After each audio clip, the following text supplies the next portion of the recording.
আপনি এখন একটা কালেমার পতাকা লাগান, আপনার এলাকার মধ্যে একটা কালেমার পতাকা লাগান। কালেমার পতাকা যখন লাগাবেন আপনাকে জঙ্গি বলে ট্যাগ দেওয়া হবে যে আপনি একজন জঙ্গি, এমনকি আপনাকে কয়েকদিন পর আপনাকে গ্রেফতার করে নিয়ে যাবে।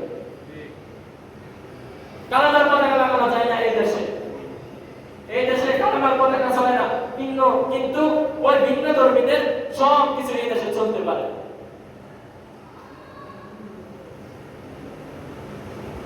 গত 2-1 দিনের ভিতরে আমাদের যে ঢাকা শহরের মধ্যে বিভিন্ন জায়গার মধ্যে পতাকা কালেমার পতাকাগুলো লাগাইছে, বহু কালেমার পতাকা লাগাইছে ছাত্র সমাজ।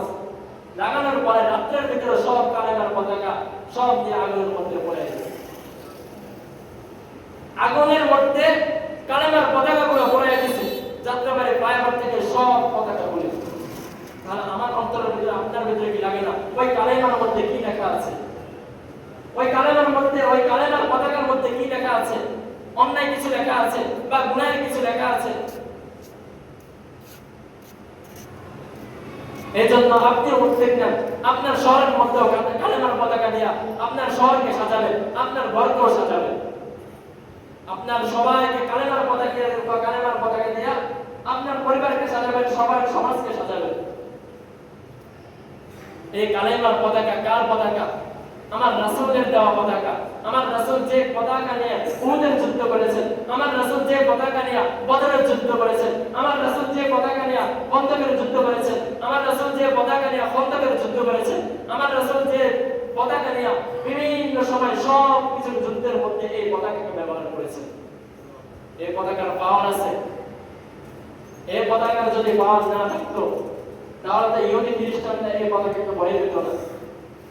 ভয় পাওয়ার কারণেই তো আজ পুড়িয়ে দেওয়া হচ্ছে আমাদের কালেমার পতাকাগুলো। তারা চায় না এই দেশে ইসলাম কায়েম হোক, তারা চায় না এই দেশে শরীয়ত অনুযায়ী চলুক। তারা কখনো চায় না যদি শরীয়ত অনুযায়ী এই দেশ চলে, যদি কোরআন অনুযায়ী এই দেশ চলে, যদি ইসলাম অনুযায়ী এই দেশ চলে, তাহলে তো তাদের সমস্যা হয়ে যাবে, তারা চলতে ফিরতে কষ্ট হয়ে যাবে। মানুষ মনে করে ইসলাম অনেক কঠিন, অনেক কঠিন।